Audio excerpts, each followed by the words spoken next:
পরে শেষে গিয়ে নসিহা আছে, আর শুরু দিয়ে কিছু ভূমিকা আছে।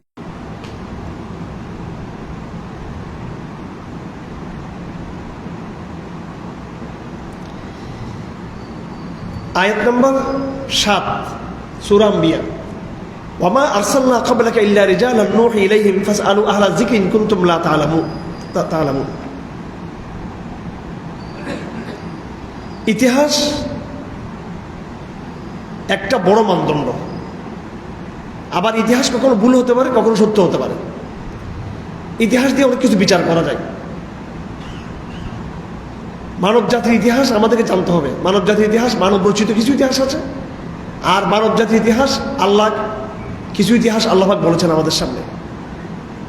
বর্তমান সমাজে, বর্তমান বিজ্ঞানের যুগে, ইতিহাসের যুগে, রাজনীতির যুগে, আধুনিক সভ্যতার যুগে ইতিহাসের পাঠ একটা গুরুত্বপূর্ণ বিষয় আমাদের কাছে। এবং মানব রচিত ইতিহাসের বইগুলোকে আমরা এত বড় স্ট্যান্ডার্ড হিসেবে নিয়েছি যে এগুলো দিয়ে আমরা সব কিছু মূল্যায়ন করি। অথচ যারা লেখক তারাই কখনো এটা দাবি করেনি যে এটা অ্যাবসলিউট ট্রু, এটা নিরঙ্কুশ সত্য, এটার কথা তারা দাবি করছে নাকি? এটা দাবি করে তারা বিভিন্ন আলামত ইঙ্গিত থেকে তারা কিছু অনুমান তারা করেছে তারা। আবার এর মধ্যে কপি পেস্ট আছে, নকল আছে, এক লেখক থেকে আরেক লেখক, এক লেখক থেকে আরেক লেখক, এক প্রজন্মের ঠিক মতবাদ কোনো এক আগের প্রজন্মের কোনো এক লেখা থেকে পরবর্তী প্রজন্ম কনসেপ্ট চুরি করছেন। যেমন রবীন্দ্রনাথ ঠাকুর পারস্যের সাহিত্যিকদের কাছ থেকে তিনি কি করেছেন, ডাইরেক্ট একবার আস্তে আস্তে ফার্সি শেয়ারের ডাইরেক্ট বাংলা কি মারছেন উনি। গরনবী রত বরুজে সপ্পরা চশমায়ে আফতাব রাচে গোড়া, রাতের বেলা যদি না দেখে কে, হ্যাঁ বাদুর যদি না দেখে তাহলে সূর্য কি, ওর বাপরে এটা হুবহু দেখিতে ঠাকুরের এর মধ্যে কি অনুবাদ। কারণ আমরা তো ফার্সি পড়ছি, হ্যাঁ ফার্সির মধ্যে অনেক দারুণ দারুণ কবিতা আছে। তো অসংখ্য ফার্সি কবিতাগুলো এই ভারতবর্ষে হিন্দু এবং মুসলিম লেখকদের মধ্যে তার কি পাওয়া যায়, অনুবাদ পাওয়া যায়। তো আল্লাহ পাক সুবহানাহু ওয়া তাআলা এমন এক ইতিহাস এবং সাহিত্য নিয়ে আসছেন যেটা কোনো কিনা নকল না, যেটা কিনা নকল না। তো এখানে আয়াত নম্বর 7, ওয়ামা আরসালনা ক্বাবলাকা ইল্লা রিজালান নূহি ইলাইহিম ফাসআলু আহলা যিকরি ইন কুনতুম লা তা'লামুন। এই আয়াতটাকে আমাদের উলামায়ে কেরাম শুধু তাকলিদের ক্ষেত্রে নিয়ে যায়, যে উলামায়ে কেরামদের কাছ থেকে জিজ্ঞেস করে তোমরা কি বলো, মাসলা বলো। এটা তাকলিদ যেটা, অর্থাৎ আলেমদেরকে জিজ্ঞেস করা। তাকলিদ বললে আমাদের অনেক ভাইদের কাজ হবে। আমাদের সালাফি ভাইরাও তো তাকলিদ করে কিনা? হ্যাঁ, ওরা এই সালাফি আলেমদের তাকলিদ করে, ইবনে তাইমিয়ার তাকলিদ করে, আহমদ বিন হাম্বলের তাকলিদ করে। তাকলিদ চাই তো তাকলিদের মাধ্যমেই তো আমাদের কারণ আমরা আমাদের থেকে যারা বেশি জানে আহলে হক তাদেরকে অনুসরণ করবো, তারা তাদের কাছ থেকে এইভাবে সাহাবা পর্যন্ত যাবে, নবী পর্যন্ত যাবে। তো এটা এই আলেমদের কাছ থেকে মাসলা জেনে নেওয়া। ফাসআলু আহলা যিকরি ইন কুনতুম লা তা'লামুন। আওয়ামদেরকে বলা হয়েছে তোমরা আলেমদের কাছ থেকে মাসলা জেনে নিবা। এটাকে আমরা ইলমি অঙ্গনে ব্যবহার করি আয়াত থেকে, কিন্তু আসলে কিন্তু এটা যতটা ইলমি অঙ্গন তার চেয়ে এটা আকীদা এবং ইতিহাস। আকীদা ইতিহাস কিন্তু একদম সেম, আকীদা এবং ইতিহাস কিন্তু একদম কাছাকাছি যায়। তো আল্লাহ বলতেছেন আমি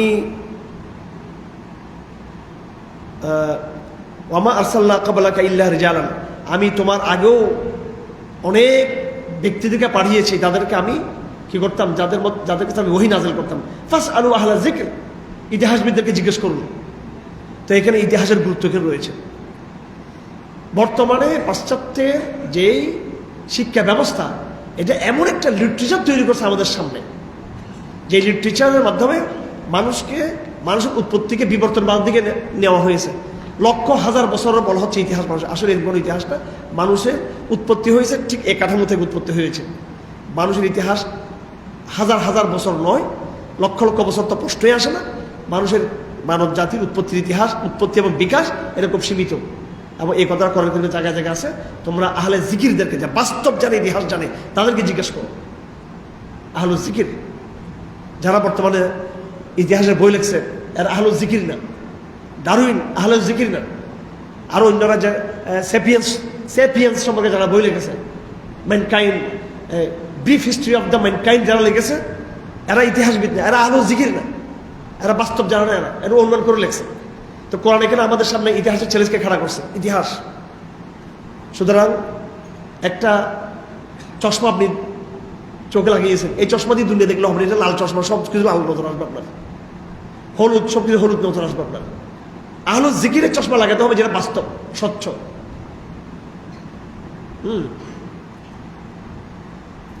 তো বাইবেলকে যদি বিকৃত না করতো, ইনজিল আর জবুরকে যদি এরা বিকৃত না করতো ইহুদিরা, এটা ইতিহাসের বিরাট একটা সূত্র হিসেবে, একটা প্রমাণ হিসেবে থাকতো। তারপরও বিকৃতির মধ্য দিয়েও সেখানে বহু সত্য ইতিহাস সেখানে আছে, হ্যাঁ, যেটা বর্তমান যে সেকুলার যে ইতিহাস। আমাদের ভাইরা, আপনারা যারা আধুনিক প্রজন্মের ভাই বোনেরা আছেন, খুব সাবধান। একেবারে পাশ্চাত্যের যে মানব জাতির যে ইতিহাস, সমাজ বিজ্ঞানের যে ইতিহাসটা পড়ানো হয়, ভুয়া ভুয়া মিথ্যা ইতিহাস, এটা মিথ্যা ইতিহাস। কোরআনকে সামনে রাখতে হবে, কোরআন ইতিহাসটা ধরার চেষ্টা করতে হবে। আমি আগেও বলছি, আবারও বলছি, এই যে নূহ, নূহ কোরআন বলে না বারবার নূহ, হ্যাঁ, এই ইতিহাস এই পর্যন্ত যেতে পারে, অধিকার যেতে পারে না, কিন্তু আর তো যেতে না পারে কি বলে মানুষ আগে কুত্তা ছিল, ব্যাঙ ছিল, শিয়াল ছিল, লেজটা কেমনে ভরে গেছে, ওগুলো বলা শুরু করে। কারণ ইতিহাস জানা তো, আর ইতিহাস তো নেই, জানা তো। আল্লাহ তো ইতিহাস নূহ থেকে শুরু করছে, সভ্যতার বিকাশের ইতিহাস। এর আগে আদম আলাইহিস সালামের কথা। তো এরা এটা ক্রস, আমি দেখছি এরা এটা ক্রস করতে পারে না।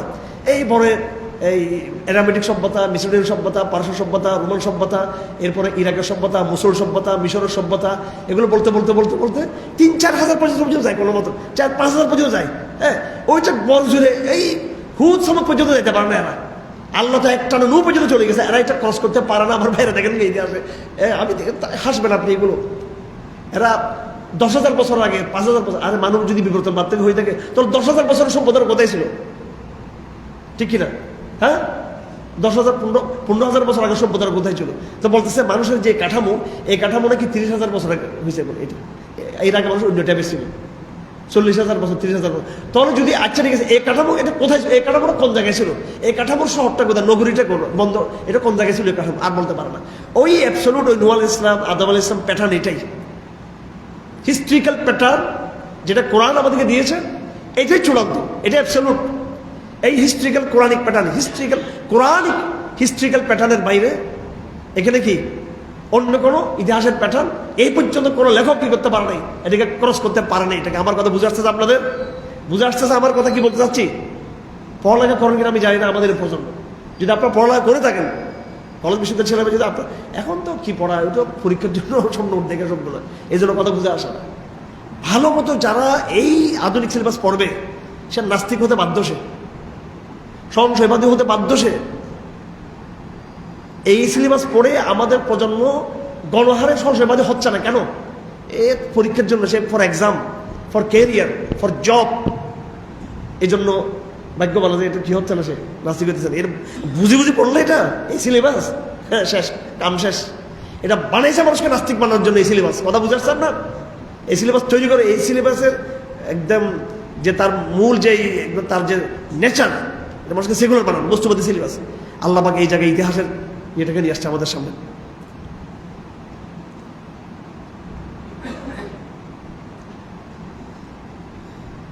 নবীদের কথা আল্লাহ পাক বলতেছেন, আমি নবীদেরকে পাঠিয়েছি গোশত মাংসের মানুষ করে পাঠিয়েছি, আমি তাদেরকে জাসাদ, বডি, চামড়া, শরীর এটা দিয়ে পাঠিয়েছি। একেবারে অস্বাভাবিক করে পাঠাই নাই। কারণ নবীরা অস্বাভাবিক হলে মানুষ বলতো, আরে এতগুলো কষ্ট, এত তারাবির নামাজ পড়া, এটা অস্বাভাবিক লোকদের পক্ষে সম্ভব। আমরা গোশত মাংসের মানুষ, আমরা এই নবীকে মানতে পারবো না। তো নবীরা আল্লাহ পাক পাঠিয়েছে, আমাদের বিদ্যুৎ থেকে পাঠিয়েছে নবী, গোশত মাংসের নবী আল্লাহ পাক বলতেছেন। তারা বলে আমি আল্লাহ পাক বলে আমি তাদেরকে গোশত শরীর দিয়ে পাঠিয়েছি, এমন না যে তারা খাবার খায় না।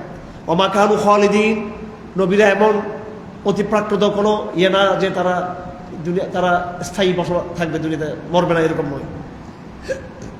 সুম্মা সাদাকনাহুল ওয়াদা ফাআতাইনাহুম মান নাশা ওয়া আহলাকনাল মুসরিফিন। নবীদের মিশনে আল্লাহ পাকের বিজয়ের ওয়াদা রয়েছে। আয়াত নম্বর 9। নবীদের মিশনে আল্লাহ পাকের পক্ষ থেকে বিজয়ের কি রয়েছে? ওয়াদা রয়েছে। সুম্মা সাদাকনাহুল ওয়াদা, আমি নবীদেরকে যে ওয়াদা দিয়েছি সেই ওয়াদাটা আমি সত্যবাদী। সুতরাং কিয়ামত পর্যন্ত দাওয়াতি কাফেলা যারা থাকবে তারা অবশ্যই কি হবে? স্যাক্রিফাইস থাকবে, পরীক্ষা থাকবে, কষ্ট থাকবে, কিন্তু আলটিমেটলি সেটা কি হবে? বিজয় হবে। ওয়াকাম কাসামনা মিন ক্বরিয়াতিন কানাত যালিমাতান ওয়া আনশা'না বা'দাহা কওমান আখরিন। আল্লাহ পাক বলেন, আমি বহু জনপদ ধ্বংস করেছি। এটার বিবরণ সামনে আসবে।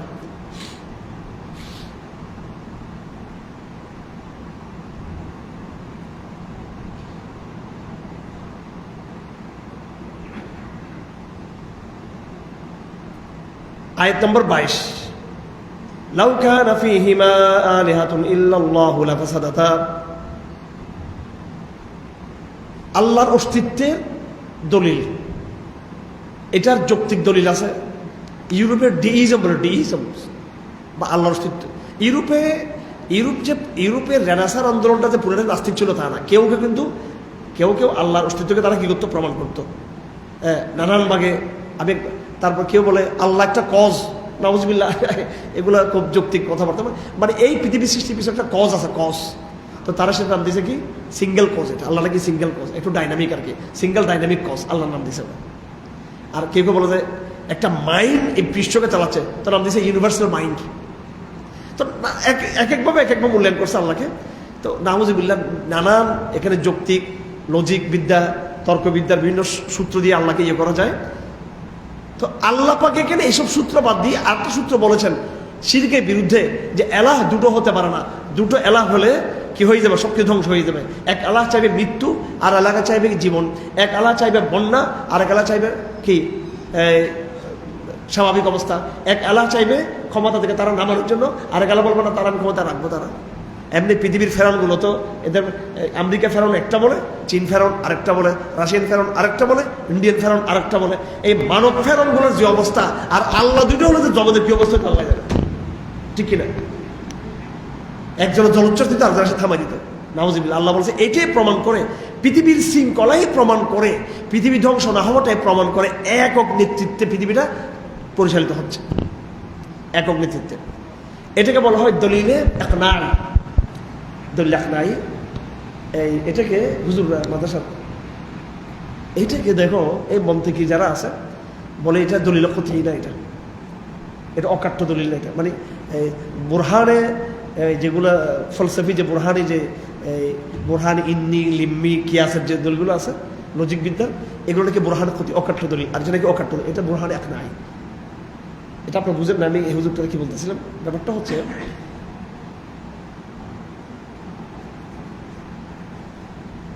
আল্লাহর অস্তিত্বের প্রশ্নটা, হ্যাঁ, এটা যুক্তির বিষয় নাকি এটা মনের বিষয়? হ্যাঁ, যতটুকু যুক্তি দিয়ে আল্লাহ আছে এটা প্রমাণ করা যায়, অতটুকু দিয়ে আল্লাহ না এটা প্রমাণ করা যায়।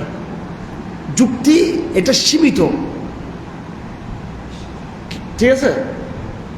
যত থেকে যুক্তি আছে, কিন্তু কোরআন এইরকম মন বিবর্জিত, বাস্তবতা বিবর্জিত, সজ্ঞা বিবর্জিত, ইনটিউশন বিবর্জিত, নিছক যেটা যুক্তি, নিছক যুক্তি, এই পথে কোরআন কিন্তু কি চলে নেই। কোরআনিক যুক্তিটা হচ্ছে এটা বাস্তবতা, উদাহরণ, এবং এটা সজ্ঞা, মনের ভিতর থেকে একটা আওয়াজ, এবং প্রজ্ঞা, ওয়াজডম। ছোট ছোট বাচ্চারা বেশি তর্ক করে, ঠিক আছে, ইয়াং ছেলে পেলে, কিন্তু সিনিয়ররা চুপচাপ বসে থাকে, কথা কম বলে, ঠিক না বেঠিক? লাফালাফি শেষ, তর্ক বিতর্ক, সে একটা কথা লাস্টে বলে, ওইটা হচ্ছে আসল কথা, মুরব্বীদের কথা, ঠিক কিনা? তো এটা একটা যুক্তি হচ্ছে একটা তেজস্বী ব্যাপার, তরুণ। আর প্রজ্ঞা হলো এটা বয়স্ক, এটা এটা এটা খুব উপলব্ধি, গভীর উপলব্ধি। যুক্তি কিন্তু গভীর উপলব্ধি না। বহু কথা তর্ক করে বোঝানো যায় না, যুক্তি দিয়ে বোঝানো যায়, কিন্তু বোঝানো যায় না, কিন্তু সেটা বাস্তব। যুক্তি দিয়ে বোঝানো যায় না, কিন্তু সেটা কি বাস্তব। আল্লাহ পাকের যে এখানে পৃথিবীতে দুজন এলাহ হলে সব কিছু ধ্বংস হতো, এটা তর্কশাস্ত্রে এটাকে কোনো দলিল হিসেবে তারা নিতে চায় না। এটাকে তর্কশাস্ত্র, এই জন্য গজালি আহমদুল্লাহ বলছে, যারা এগুলোকে কি বলবে, দলিল ক্ষতি বলবে না, সে কাফের হয়ে যাবে, সে ইমান থাকবে না। কোরআনিক দলিলের প্যাটার্নটা তর্কশাস্ত্রের দলিলের প্যাটার্ন এক না। কোরআনিক যুক্তি আর তর্কশাস্ত্রের যুক্তি কিন্তু কিনা এক না। ইমোশন একটা ব্যাপার আছে কিন্তু। ভাই আপনারা বলেন তো, দুনিয়াটা কি যুক্তি দিয়ে চলে নাকি ইমোশন দিয়ে চলে? হ্যাঁ, শুধু যুক্তি দিয়ে চলে? হ্যাঁ, পরিবারটা কি যুক্তি নাকি ইমোশন? বাস্তবতা কিনা সেটা? হ্যাঁ, আমাদের প্রশাসনিক এগুলোতে দেখবেন কাটিস এরা এখানে ইমোশন কাজ করে না, এটা সিস্টেম কাজ করে। এই জন্য মানবতা বোধ নিয়ে গেলে, হ্যাঁ, আপনি একটা মন্ত্রীকে ভেড়াতে পারবেন না, ওরা সার ডাকতে হবে। আমি আপনাদেরকে অনুরোধ করবো, প্রতিমন্ত্রী তারা একটু বয়স্ক হলে স্বাভাবিক, তারা একটু সম্মান টম্মান করা যেতে পারে। আমরা তো বেয়াদব সমাজ চাই না, সেটা যে কোনো বয়স্ককে, সুশীল এলাকার একজন বয়স্ক লোক, মুরব্বী, সে যে তাকে সম্মান করে দেবে। কিন্তু সমবয়স্ক ওটা তুমি মন্ত্রী ওর বাইরে রাখবেন, কি রাখবেন? আমার আগের যারা ছিল জেনারেশন, তাদের ইতিহাস কোরআনে